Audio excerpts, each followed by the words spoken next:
Show का theme संगीत बजता है और धीरे धीरे फीका हो जाता है। पहला विश्व युद्ध, ये सुनते ही दिमाग में आता है साल 1914, है ना? लेकिन क्या हो अगर असली पहला वर्ल्ड वॉर इससे भी करीब करीब 150 साल पहले ही लड़ा जा चुका था? जी हाँ, आज हम बात करेंगे 7 वर्षीय युद्ध की। एक ऐसा जबरदस्त टकराव जिसे शायद इतिहास का पहला सच्चा ग्लोबल वॉर कहना गलत नहीं होगा। तो इस 7 वर्षीय युद्ध को समझने के लिए सबसे पहले ये जानना जरूरी है कि ये कोई एक सीधी साधी लड़ाई नहीं थी। इसे ऐसे समझिए जैसे दो अलग अलग बहुत बड़े तूफान अपनी अपनी दिशा में बढ़ रहे थे और फिर वो टकरा गए, और जब वो टकराए तो बना एक महातूफान, एक महायुद्ध। तो ये दो तूफान थे क्या? देखिए, पहला था एक घरेलू झगड़ा, मतलब यूरोप का अपना अंदरूनी मामला। एक तरफ था ऑस्ट्रिया और दूसरी तरफ प्रशिया।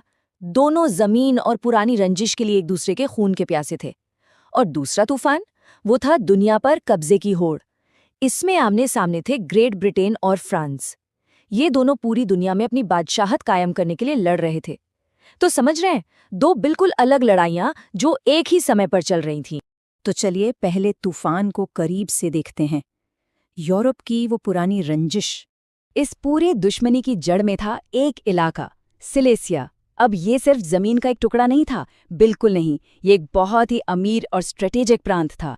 यहाँ खजाने थे, संसाधन थे, और जिस किसी के पास भी सिलेसिया होता उसका पलड़ा भारी हो जाता।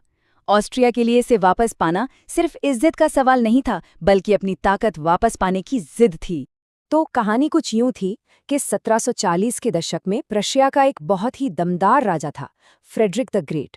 उसने हमला किया और ऑस्ट्रिया से सिलेसिया छीन लिया। कागज पर तो हाँ, एक संधि हो गई, शांति हो गई, लेकिन ऑस्ट्रिया इस बेइज्जती को कभी भूल नहीं पाया। अंदर ही अंदर आप कह सकते हैं बदले की आग जल रही थी, और बस सही मौके का इंतजार था। अच्छा, तो ये था पहला तूफान। अब जरा यूरोप से बाहर निकलकर पूरी दुनिया पर नजर डालते हैं, जहां दूसरा और शायद इससे भी बड़ा तूफान अपने उफान पर था। ये थी ग्रेट ब्रिटेन और फ्रांस की ग्लोबल राइवलरी।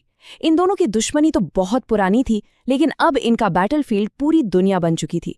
नॉर्थ अमेरिका के घने जंगलों से लेकर भारत के अमीर बंदरगाहों तक, हर जगह ये दोनों ताकतें जमीन, व्यापार और दबदबे के लिए एक दूसरे से भिड़ रही थीं। ये एक ग्लोबल चेस का गेम था, जिसमें हर एक चाल बहुत सोच समझकर चली जा रही थी। और यही बात सबसे जरूरी है, जो लड़ाई यूरोप में हो रही थी ना, वो असल में इस बड़ी ग्लोबल लड़ाई का बस एक हिस्सा थी।